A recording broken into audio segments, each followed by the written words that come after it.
how Satan perpetrates captivity through generations. Because you see, the amount of fallen angels that came down with him have not multiplied. It's still the same number.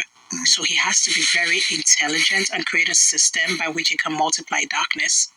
And so he doesn't have to attack every generation. He just needs to program the first generation to believe. Oh boy.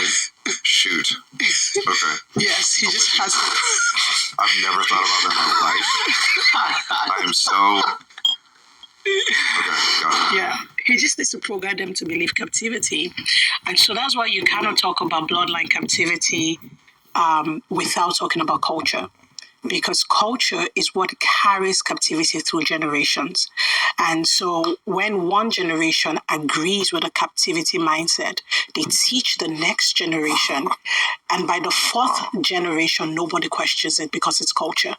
So I do work in many nations, and I realize that I go in and I can just tell the captivity in the atmosphere, but the people don't see it. Because what do they say? This is who we are. This is how we are.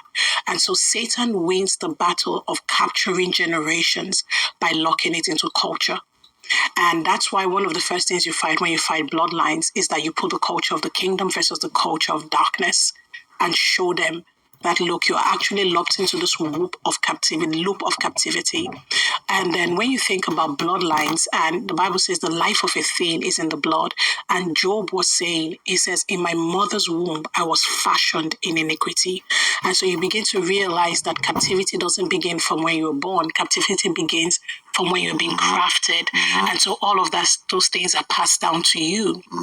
And then when you think about bloodlines, you actually see patterns in the bloodline. So from like fatherhood patterns, what did the fathers do? And, you see motherhood patterns. What are the things the mothers struggle with? You see health patterns. You see financial patterns.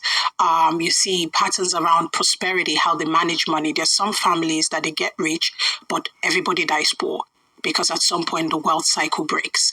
And so when you are able to recognize that your life is a combination of the patterns that have been perpetrated by the people that have gone ahead of you and the decisions you are making by the culture they handed down to you, that's the moment your deliverance begins.